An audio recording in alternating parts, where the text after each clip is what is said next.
The Center for Public Integrity won a Freedom of Information Act request, and they obtained emails that were sent by Mike Duffy. He's with the White House Office of Management and Budget, and in the emails, it's very clear that Donald Trump not only withheld the military aid to Ukraine as he awaited an announcement into an investigation into Joe Biden, but it makes clear that there were some shady intentions here. So let me give you the details. So the first interesting tidbit we found is that President Trump apparently saw a June 19th Washington Examiner article discussing the congressionally approved military aid for Ukraine totaling $250 million. So he sees the article. Let's take a quick look. And there it is, Pentagon to spend $250 million in weapons to Ukraine.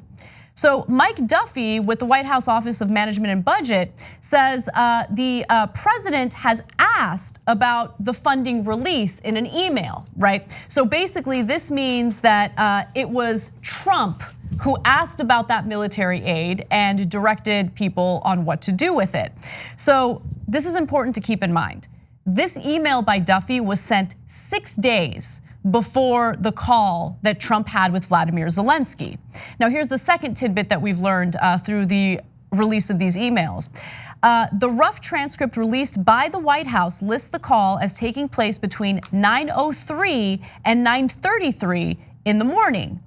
Then at 11:04 a.m., a little more than an hour later, Duffy sent an email to the Deputy Secretary of Defense, David Norquist, and to the Chief of Staff to the Defense Secretary and the Pentagon's Chief Financial Officer telling them to hold the aid.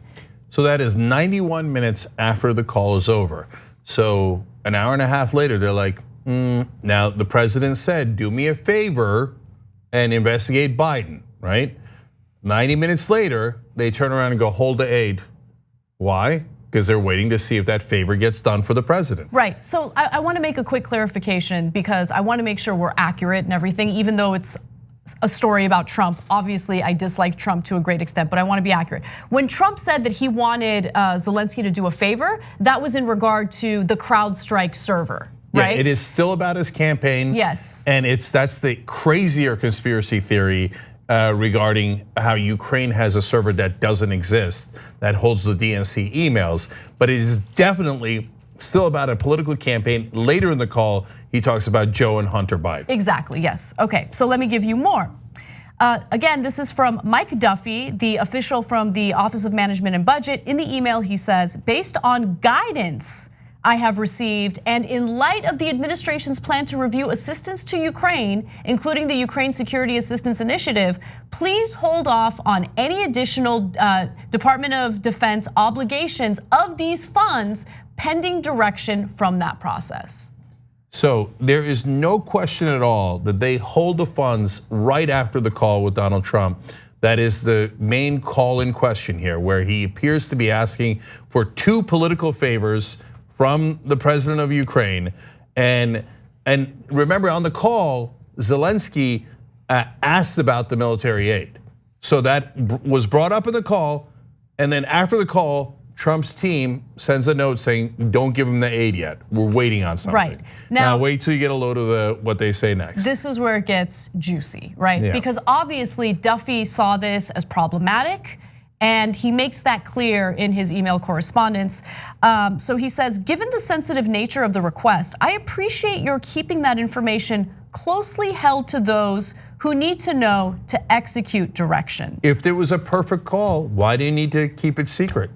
You should be trumpeting it to everyone who'll hear. Oh my God, did you guys hear the president made a perfect call?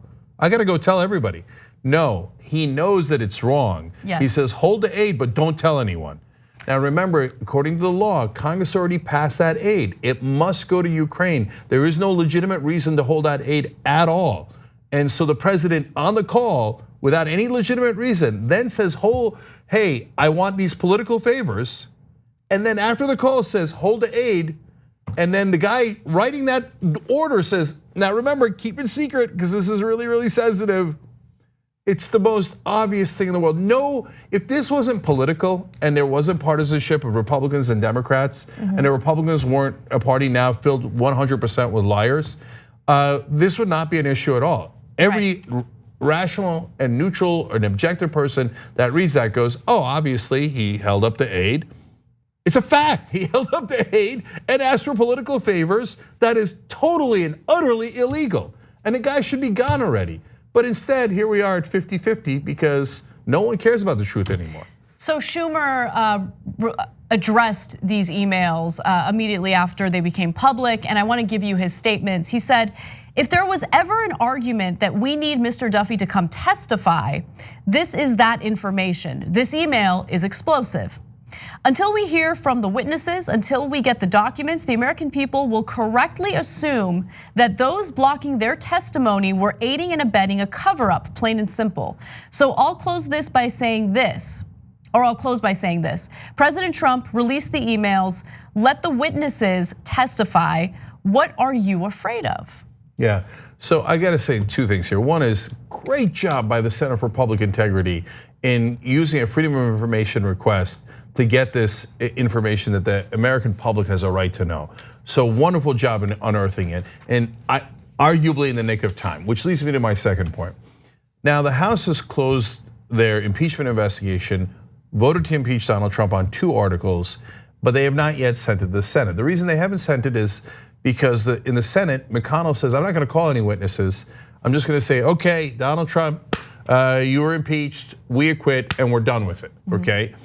And the Democrats are trying to negotiate to get witnesses that are called during that trial. That's the actual trial part. Impeachment is just saying we think he did it, so we're sending it over to the Senate for a trial. Now, I think that the Democrats, until this letter, had no leverage at all. And so I thought it was a terrible strategy. We talked about it at length on Friday's show, okay? But now we're in a new situation. So here's a letter from the guy who held up the aid, who said, keep it secret, it's really bad, right?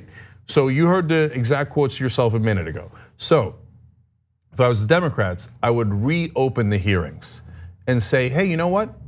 Maybe you guys are right. Maybe we should do more articles of impeachment. Well, I don't know yet. Well, we got to get more witnesses because otherwise, if the Republicans say they're not going to call Duffy, we have no choice. We have to call Duffy. And maybe we'll call more and more witnesses and add extra articles of impeachment. Okay. So if you do that, that creates leverage. So then the Republicans might actually negotiate, go out there. Yeah, maybe we'll call a couple of witnesses. That's fascinating. Okay, so I must say, like as you started saying that this changes everything and now Democrats might have leverage, I rolled my eyes because I was like, they don't have leverage. Doesn't matter if like Donald Trump is on camera, caught on tape saying, yeah, I withheld the funds because I wanted political favors so I can help my reelection. Like Republicans are still gonna support him, they're still gonna vote to exonerate him. However, this whole thing with the House reopening the hearings, that is juicy, and they totally should do that. I think that's a really good play. I don't know if they have the, I guess, courage, for lack of a better word, to actually do that. But here's a little piece of information that kind of reinforces your strategy here. Today, Mitch McConnell told reporters, he's like, no, I'm open to having witnesses testify. Remember, at first he didn't want any witnesses. He just wanted it to be like done immediately, right? Let's just exonerate him. Now all of a sudden he's like open to having witnesses. And I don't trust him, I don't believe him. He's not an honest person. He's all about, vote counting and making sure he looks out for his own party. However, maybe he sees this as a potential, bargaining chip for Democrats. Yeah, it's possible that McConnell will do the first thing you mentioned, which is like, oh, okay, we might call witnesses. Oh, you sent the articles over, just kidding. I was lying as always. We're not gonna call any witnesses. We're gonna acquit him in 2 days, right? Or maybe he sees this, but I doubt it, Anna, honestly, because McConnell would have to think that the Democrats are smart, right? And I'm not sure I believe that. Yeah, and I'm not sure McConnell believes that. But if they were smart, they would threaten to reopen more articles of impeachment now that we have more damning testimony and witnesses. I don't understand people in positions of power who can actually, they can be salty and they can act on that salt, right? They can actually do something. They can hold people accountable. That is the dream, and they're not doing it. It's so frustrating to see it day after day. Thanks for watching the Young Turks, really appreciate it. Another way to show support is through YouTube memberships. You'll get to interact with us more. There's live chat emojis, badges. You've got emojis of me, Anna, John, JR, so those are super fun. But you also get playback of our exclusive member-only shows and specials right after they air. So all of that, all you gotta do is click that join button right underneath the video. Thank you.